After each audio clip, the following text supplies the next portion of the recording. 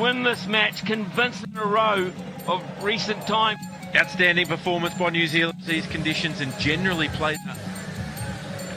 Dismissed Mohamed Rizwan early.